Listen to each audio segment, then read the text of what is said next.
قیامت میں اللہ کے نبی صلی اللہ علیہ وسلم نے فرمایا قرب قیامت کی ایک علامت یہ ہے کہ لوگ زمین میں دھنسیں گے.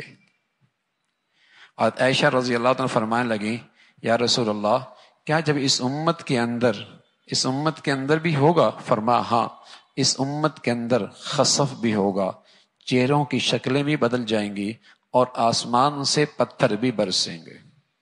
پہلی امتوں میں تو یہ تھا کہ پوری امت اس عذاب میں شریک تھی، لیکن اس امت میں پوری امت پہ نہیں ہوگا. انفرادی علاقے، محفلیں، بعض جگہیں، بعض مقامات زمین میں دھنس جائیں گے، شکلیں ان کی مسخ ہو جائیں گی اور آسمان سے پتھر ہوں گے. تو عائشہ فرمانے لگے یا رسول اللہ انہلک وفینا الصالحون، اس امت کے نیک لوگ بھی موجود ہوں گے پھر بھی یہ ہلاکت ہوگی؟ فرمایا ہاں، اذا ظہر الخبث، جب گندگی زیادہ ہو جائے گی تو پھر اللہ کی یہ پکڑ آئے گی. پھر رسول اللہ صلی اللہ علیہ وسلم نے اپنی زبان میں بتایا کہ یہ خسف کب ہوگا، زمین میں دھنسنا قرب قیامت میں کن گناہوں پر ہوگا.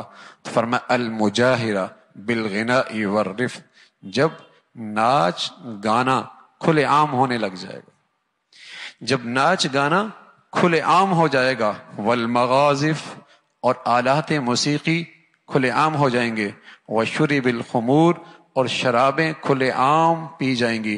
عمران ابن حسین فرمانے لگے رضی اللہ تعالیٰ عنہ رسول اللہ صلی اللہ علیہ وسلم نے فرمایا فی هذه الامہ خسف ومسخ وقذف، اس امت کے اندر بھی زمین میں دھنسنا ہوگا، شکلوں کا مسخ ہونا ہوگا، آسمان سے پتھروں کا بارش ہوگی. لیکن کب یا رسول اللہ؟ مسلمانوں میں ہوگا.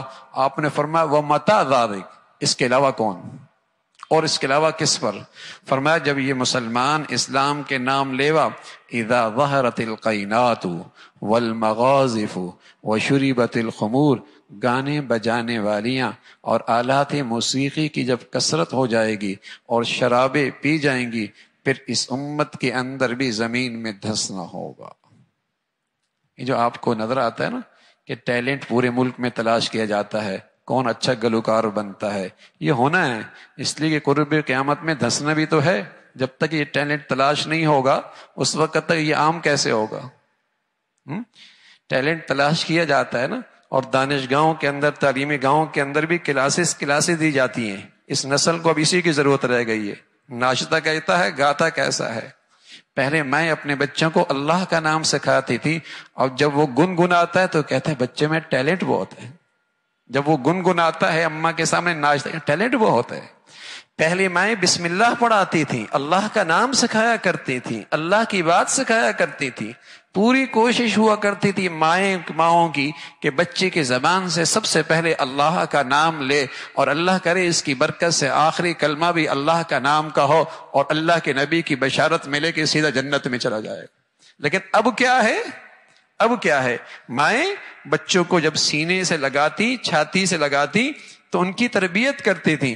حسبی ربی جل اللہ ما فی قلبی غیر اللہ نور محمد صلی اللہ لا الہ الا اللہ لا الہ الا اللہ. دودھ پلا رہی ہوتی اور ان کے کانوں پہ ہاتھ رکھ کے انہیں یوں لوریاں دے رہی ہوتی، اور ان کے زبان سے یہ الفاظ ہوتے تھے تاکہ بچے کے دل کی دنیا میں یہ چیزیں نقش ہو جائیں. اور جب وہ زبان کھولے تو اللہ کا نام لے، زبان کھولے تو اللہ کا نام لے، اللہ کا نام لے. اور آج میرے عزیزو ابھی اس کی 2.5 سال کی عمر نہیں ہے، 3 سال کی عمر میں آپ نے تعلیمی ادارے میں بھیج دیا، وہاں اسے موسیقی کی کلاس سکھائی جا رہی.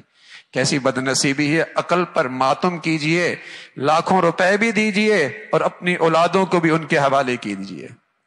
لاکھوں روپے بھی دیجئے اور اپنی نسل کو، اپنی اولادوں کو بھی برباد کیجئے. پیسہ بھی دیجئے اور اس اولاد کو اپنے لیے وبال بھی بنائیے. کیا دولت تھی اولاد جو مسلمانوں کے لیے صدقہ جاریہ تھی، اور بہترین زندگی کی صلاحیتیں اس کے اندر پیدا کرنے کا موقع تھا. کیا بڑی دولت تھی کہ مسلمان اس میں سرمایہ کاری کرتا، اپنے وسائل لگاتا، اپنی صلاحیتیں لگاتا، اپنی توجہ دیتا، تاکہ اس سرمایہ کاری سے ایسی چیز بنے کہ کھربوں سال کی زندگی میں اس کے لیے صدقہ جاریہ بنے.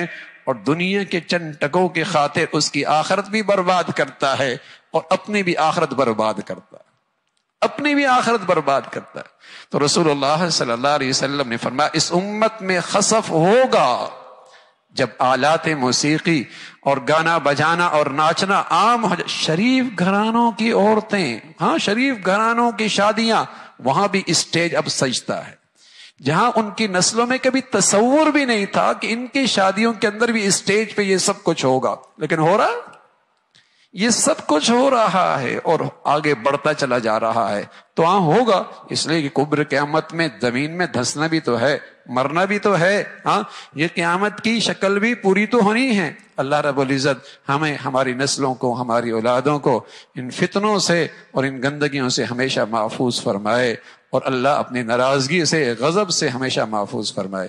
اللہ عمل کی توفیق نصیب۔